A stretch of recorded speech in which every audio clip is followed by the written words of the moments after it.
Pemirsa, setelah resmi dipilih menjadi Ketua Umum Kamar Dagang dan Industri Indonesia atau Kadin, Anindya Novian Bakri menggelar sarasehan yang dihadiri oleh Menteri Hukum dan HAM Supratman Andi Aktas dan juga Ketua MPR Bambang Susatyo. Ketum Kadin pun menyatakan Kadin siap merangkul lebih banyak pelaku usaha di tanah air.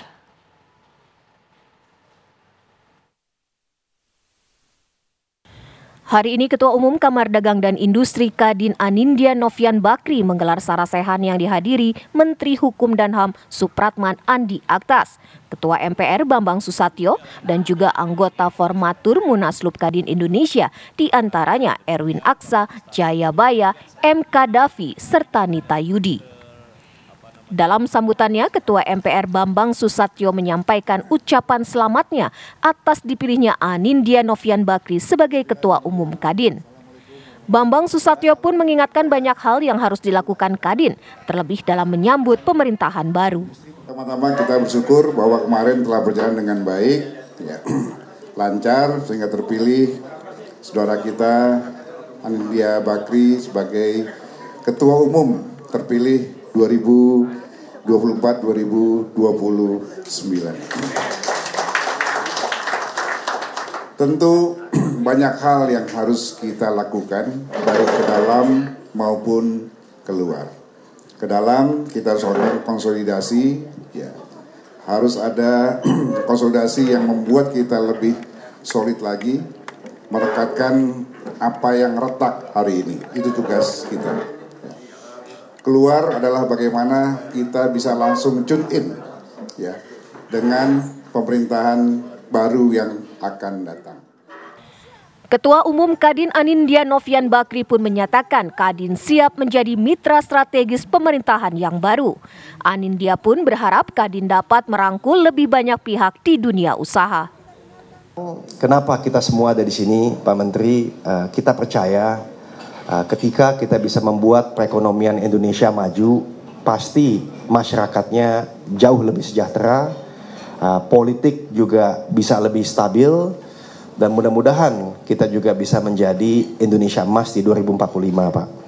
Ya. Dan kami melihat, Pak, kemarin waktu kami diskusi begitu banyak sekali harapannya untuk bukan saja Kadin itu kuat yang ada di sini, Pak, tapi jelas kita tahu bahwa beberapa teman-teman kita belum bergabung dan pasti akan bergabung. Ya. Nah, di sini saya lihat penting karena Kadin bukan institusi politik, jadi kita mesti bisa merangkul sebanyak mungkin teman-teman di dunia usaha, dan itu adalah niat kami. Bapak Menteri yang baik hati, melihat 2025, Pak, kami mempelajari semua struktur budget 2025, Pak, bahwa banyak sekali harapan di pemerintahan sekarang dan tentunya yang melanjutkan Pak Prabowo dan Mas Gibran. Dan dari strukturnya jelas bahwa Kadin itu harus bisa memberikan kontribusi positif, baik tentunya bagaimana meningkatkan konsumsi domestik, jadi teman-teman ini untuk memastikan daya beli tetap ada, maupun bekerja sama dengan pemerintah untuk belanja modalnya membangun rumah sakit, sekolah. Dan tidak lupa kami ingin fokus untuk meningkatkan investasi, Pak. Dalam kesempatan ini, Menkumham Supratman Andi Aktas pun menyampaikan ucapan selamat atas terpilihnya Ketua Umum Kadin yang baru periode 2024-2029. Dari Jakarta, tim TV One mengabarkan. Pemerintah melalui Menteri Hukum dan Hak Asasi Manusia Menkumham Supratman Andi Aktas mengucapkan selamat atas terpilihnya Anindya Novian Bakri menjadi Ketua Umum Kadin Indonesia 2024-2029. Menkumham Supratman juga menyatakan dukungannya terhadap kepengurusan baru Kamar Dagang Indonesia atau Kadin Indonesia di bawah kepemimpinan Anindya Novian Bakri. Yang saya hormati Ketua Umum terpilih Kamar Dagang dan Industri 2024-2029. Saya ucapkan selamat ke Mas Anin atas amanah yang baru.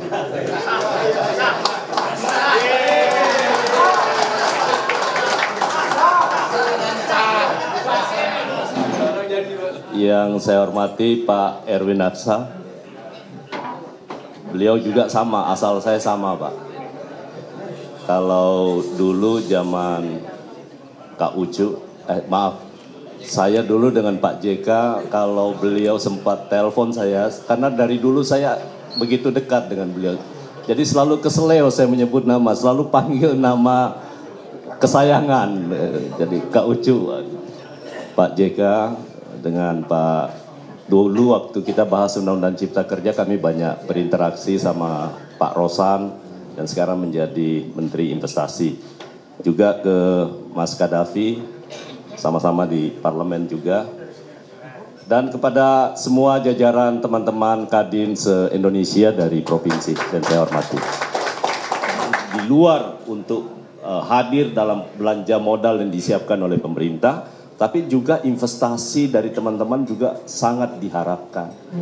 Karena dengan demikian kalau investasi itu pun juga saya titip tidak hanya terfokus kepada industri-industri yang berbasis sumber daya alam, tetapi juga industri-industri manufaktur menjadi sesuatu yang sangat urgent bagi kita karena itu padat karya juga ya, padat karya termasuk mungkin menjadi tantangan Mas Anin dan teman-teman semua. Industri tekstil kita sekarang mengalami sebuah masalah yang besar dan minimal kalau tadi kita mau membangun sebuah industri yang berbasis ekspor, setidak-tidaknya satu. Kalaupun kita belum bisa ekspor, tapi yang bisa mensubstitusi impor. Itu sudah jauh lebih bagus dan membantu pemerintah dalam hal pengembangan industri ke depan. Nah karena itu sekali lagi saya ucapkan selamat kepada hasil Munas yang telah digelar dan telah memilih pengurus dan sudah hadir formatur yang disusun. Saya berharap ini menjadi wadah untuk kita bersatu padu menjadikan Kadin sebagai satu-satunya wadah dan mitra strategis pemerintah. Dan ini bisa menjadi kebaikan buat semua rakyat Indonesia.